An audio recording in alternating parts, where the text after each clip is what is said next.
दोस्तों, शेयर बाजार में कभी कभी कुछ ऐसा होता है जो सबको चौंका देता है। हाल ही में बॉम्बे डाइंग के स्टॉक में एक ही दिन में 13% का उछाल आया। जब कोई स्टॉक इतनी तेजी से भागता है तो सवाल उठता है, क्या यह असली तेजी है या सिर्फ एक बुलबुला? इस तरह की अचानक आई तेजी निवेशकों को दुविधा में डाल देती है। लालच बनाम डर। हमें यह समझना होगा कि इस छलांग के पीछे कौन सी ताकतें हैं। क्या यह बड़े निवेशकों की खरीदारी है या सिर्फ खबर का असर? सिर्फ खबर पढ़कर निवेश करना जोखिम भरा हो सकता है। हमें चार्ट्स, कंपनी के फंडामेंटल्स और बाजार के सेंटीमेंट को समझना होगा। इस विश्लेषण का मकसद आपको तरीका सिखाना है, न कि खरीदने बेचने की सलाह देना।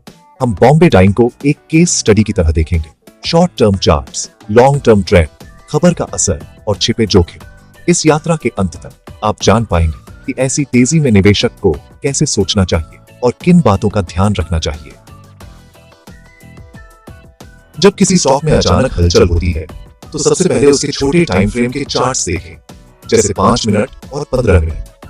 बॉम्बे डाइंग के 5 मिनट के चार्ट पर सुबह के पहले घंटे में ही एक महत्वपूर्ण लेवल टूटा। इसे ट्रेडर्स ब्रेकआउट कहते हैं। यह ब्रेकआउट जबरदस्त वॉल्यूम के साथ हुआ, यानी बहुत सारे खरीदार एक साथ आए। वॉल्यूम किसी भी ब्रेकआउट की जान है। अगर वॉल्यूम नहीं है तो तेजी टिकती नहीं। वीडियो ऐप इंडिकेटर भी अहम है। जब स्टॉक की कीमत वीडियो ऐप के ऊपर रहती है तो बड़े खिलाड़ी मजबूत दिखते हैं। 15 मिनट के चार्ट पर ब्रेकआउट के बाद कंसोलिडेशन दिखा, यानी स्टॉक एक रेंज में रुका। यह स्वस्थ संकेत है। इन शॉर्ट टर्म चार्ट से साफ है कि तेजी के पीछे सोच समझकर खरीदारी थी, न कि सिर्फ एक इमोशनल उछाल। अब बढ़ते हैं बड़े टाइम फ्रेम की ओर, 1 घंटे और डेली चार्ट्स पर। बॉम्बे डाइंग के 1 घंटे के चार्ट पर दिखता है कि स्टॉक एक रेजिस्टेंस लेवल को बार बार छू रहा था, लेकिन इस बार वॉल्यूम के साथ उसे पार कर गया। डेली चार्ट पर स्टॉक ने कई महीनों की रेंज को ऊपर की ओर तोड़ा। यह बड़ा ब्रेकआउट है। ब्रेकआउट वाले दिन डेली चार्ट पर एक बड़ी हरी कैंडल बनी, मरुबोसु जैसी, जो खरीदारों का दबदबा दिखाती है।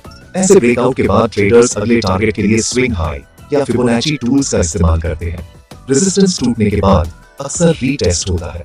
स्टॉक नीचे आकर पुराने रेजिस्टेंस को सपोर्ट बनाता है। अगले कुछ दिनों की क्लोजिंग पर नजर रखें। अगर स्टॉक नए सपोर्ट के ऊपर बना रहता है तो तेजी जारी रह सकती है। शॉर्ट टर्म के बाद अब देखते हैं लॉन्ग टर्म ट्रेंड, वीकली और मंथली चार्ट्स पर। वीकली चार्ट पर हाल की तेजी ने कई सालों के डाउन ट्रेंड में बड़ा बदलाव किया है। एक हफ्ते की बड़ी हरी कैंडल ने पिछले हफ्तों की गिरावट को खत्म किया। यह एंगल्फिंग पैटर्न जैसा है।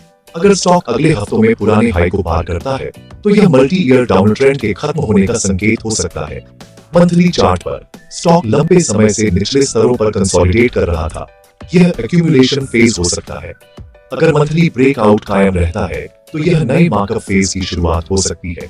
लेकिन लॉन्ग टर्म ट्रेंड बदलने के लिए लगातार मजबूती दिखानी होगी। हायर हाइज और हायर लोज बनते रहे, तभी असली बदलाव माना जाएगा। चार्ट्स क्या दिखाते हैं, लेकिन क्यों जानना भी जरूरी है। बॉम्बे डाइंग में तेजी के पीछे बड़ी खबर थी। जीएसटी केस में कंपनी को राहत। बॉम्बे हाई कोर्ट ने 1600 करोड़ के सर्विस टैक्स डिमांड को रद्द कर दिया। कंपनी के लिए बड़ी जीत। इस खबर ने बाजार में भरोसा बढ़ाया और निवेशकों ने खरीदारी शुरू कर दी। साथ ही कंपनी ने डिविडेंड देने की भी घोषणा की। यह भी पॉजिटिव सिग्नल। दो अच्छी खबरों का असर दोगुना हुआ। इसे सेंटिमेंट बूस्टर कहते हैं। लेकिन खबर आधारित तेजी अक्सर अस्थायी होती है। जोश ठंडा होते ही मुनाफा वसूली शुरू हो सकती है। असली सवाल है, क्या इस खबर का कंपनी के फंडामेंटल्स पर लंबा असर पड़ेगा या चुनौतियां बाकी हैं? अब बात करते हैं जोखिमों की। हर तेजी के पीछे कुछ खतरे भी छिपे होते हैं। सबसे बड़ा जोखिम, जीएसटी मामला पूरी तरह खत्म नहीं हुआ। टैक्स डिपार्टमेंट सुप्रीम कोर्ट जा सकता है। दूसरा, कंपनी की वित्तीय सेहत कमजोर है। लगातार घाटा, नेगेटिव फ्री कैश फ्लो।